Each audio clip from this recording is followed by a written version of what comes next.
Hey guys, Jeffrey here from Comfort Bible Reading with your daily Bible upload. I want to thank you for joining us today, and I hope you have a blessed day. I will be reading from the book of Isaiah, chapter 28 from the NIV. In Isaiah 28, we will be reading about Isaiah's woes to the leaders of Ephraim and Judea. I hope you all will be joining us for chapter 29, and if you are finding value from this, please like to help share the message and let me know what you think of my video in the comments below. Woe to the wreath, the pride of Ephraim's drunkards, to the fading flower, his glorious beauty, set on the head of the fertile valley. To the city, the pride of those laid low by wine. See, the Lord has one who is powerful and strong, like a hailstorm and a destructive wind, like a driving rain and a flooding downpour. He will throw it forcefully on the ground. The wreath, the pride of Ephraim's drunkards, will be trampled underfoot. That fading flower, his glorious beauty, set on the head of the fertile valley, will be like figs ripe before harvest. As soon as people see them and take them in hand, they swallow them. In that day, the Lord Almighty will be a glorious crown,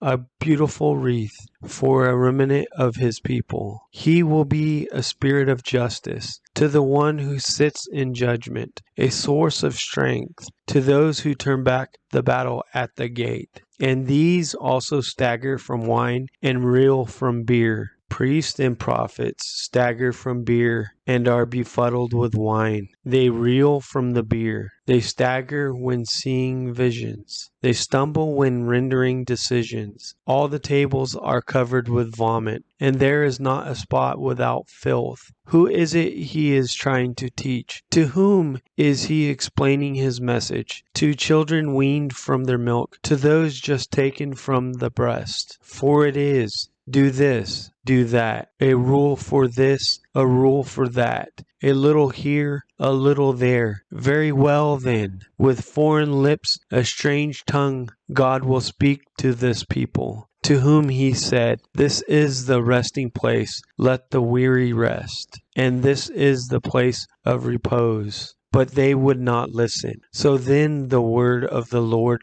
to them will become, do this, do that, a rule for this, a rule for that, a little here, a little there, so that as they go, they will fall backward. They will be injured and snared and captured. Therefore hear the word of the Lord, you scoffer, who rule the people in Jerusalem. You boast, we have entered into a covenant with death. With the realm of the dead we have made an agreement. When an overwhelming scourge sweeps by, it cannot touch us, for we have made a lie our refuge and falsehood our hiding place. So this is what the sovereign Lord says. See, I lay a stone in Zion, a tested stone, a precious cornerstone for a sure foundation. The one who relies on it will never be stricken with panic. I will make justice the measuring line and righteousness the plumb line. Hail will sweep away your refuge. The lie and water will overflow your hiding place. Your covenant with death will be annulled. Your agreement with the realm of the dead will not stand.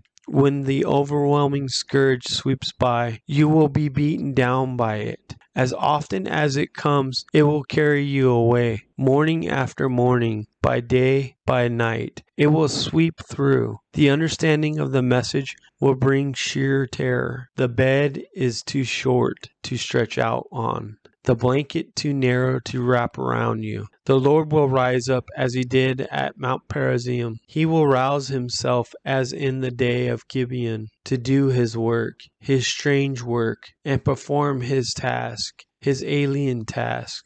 Now stop your mocking, or your chains will become heavier. The Lord Almighty, has told me of the destruction decreed against the whole land. Listen and hear my voice. Pay attention and hear what I say. When a farmer plows for planting, does he plow continually? Does he keep on breaking up and working the soil? When he has leveled the surface, does he not sow carefully and scatter the cumin? Does he not plant wheat in its place, barley in its plot, and spelt in its field? His God instructs him and teaches him the right way. Caraway is not threshing with a sledge, nor is the wheel of the cart rolled over cumin. Caraway is beaten out with a rod, and cumin with a stick. Grain must be ground to make bread, so one does not go on threshing it forever. The wheel of the threshing cart may be rolled over it, but one does not use horses to grind grain. All this also comes from the Lord Almighty, whose plan is wonderful, whose wisdom is magnificent. Thank you all for joining us today. I hope you all have a great day, and I look forward to seeing you all again tomorrow. Blessings.